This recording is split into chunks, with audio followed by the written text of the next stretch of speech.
Today was supposed to be a chill out day, to be honest. It was going to be a chill out day with Jolene, but a productive agent, a busy agent, an agent that's doing a lot of volume of business. Real estate is really 24/7. You're always on. Even if you're not on, you're on because you're always waiting for that next call, the next text, the next, can you help me? And so you're always on, which can be extremely challenging in relationships. You think you're doing everything for your family, yet your family sees it as you're doing everything for yourself. You're filling your ego, you're filling your desire to be successful.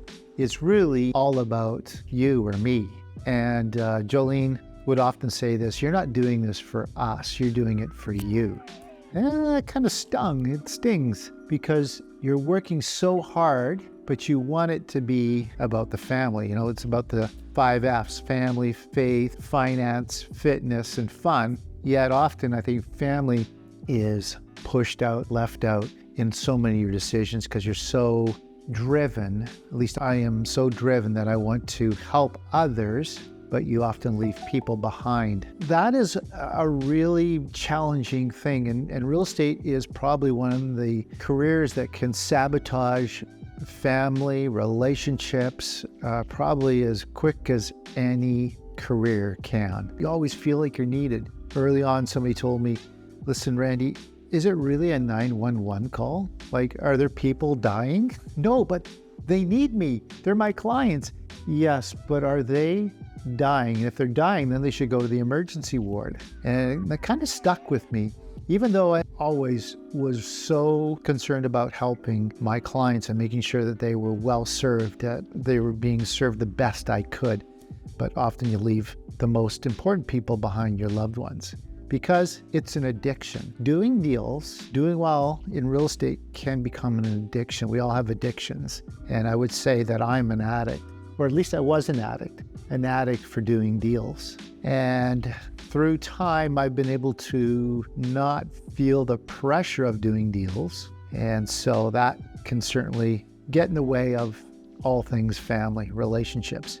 It's interesting how through over the last 5 years is how Jolene's attitude has been changing about work, because work was always, oh no, roll the eyes. You're going to do some more work. You're going to go and help some more people. What about me?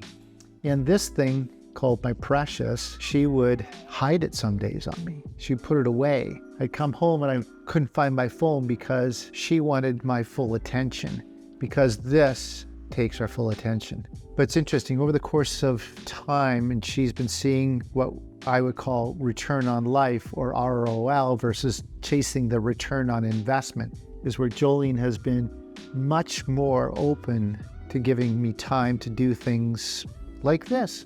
In fact, she was the one today that said, so Sabaj is coming out, well, why don't you just shoot throughout the whole day? Versus I was going to go for lunch with her and I was going to spend the afternoon with her. Last week I'd already set this up where I had appointments on Monday morning. This is a holiday. She said, well, what about me? Aren't you going to do the holiday with me? And I said, no, honey, I got some appointments I need to take care of, some podcasts, this, that, and everything. And then I promised that I would be done by noon and we would spend the afternoon together. And interesting, last night she came to me and she said, listen, why don't you just spend the entire day shooting? This is where you get the most value out of your day. And so that's a complete shift in Jolene, but it's really about the return on life. It's the times that we've been able to spend together. It's the times that we've been able to go away and not be so involved with this thing called the phone and actually have some amazing time together. So return on life is so important. I struggle with this because I love to work.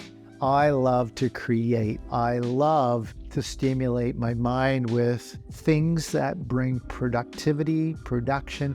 And what I've had to do is actually see spending time with my loved ones as a piece of, I hate to say this, but it's almost like a production as well. It stimulates me in a different way. So I have to kind of shift how I see that time and see the value of it, because I put value on doing deals. That was what drove me for 30 plus years to be at the top of my game, to be the front runner, the leader.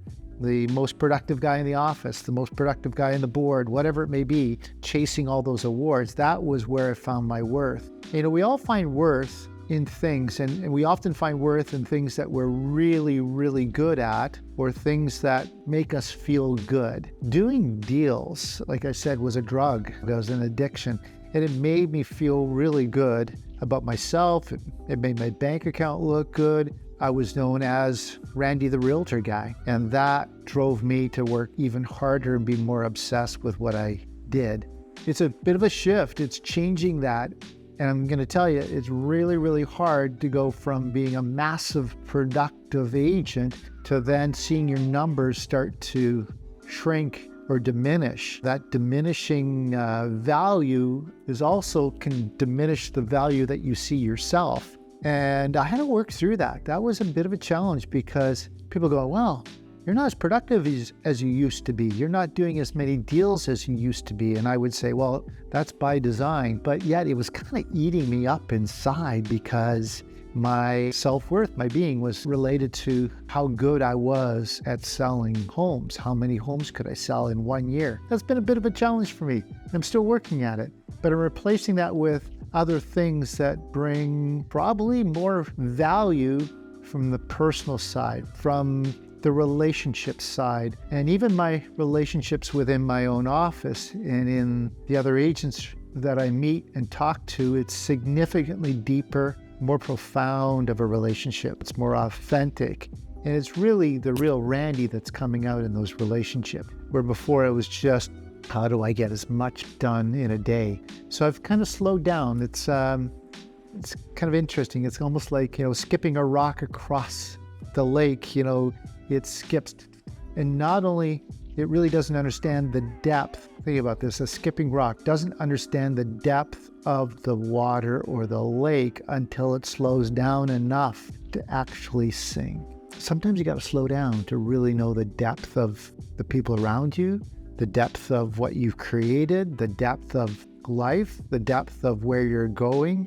And that can be challenging when you're really, really busy, because there's the task monster that just keeps pressing and pushing you and wanting to really eat you up every day. But you got to keep moving fast to keep ahead of that task monster. But it's really something incredible when you can slow down and allow the depth of everything that you've either created or that you're within for you to see it.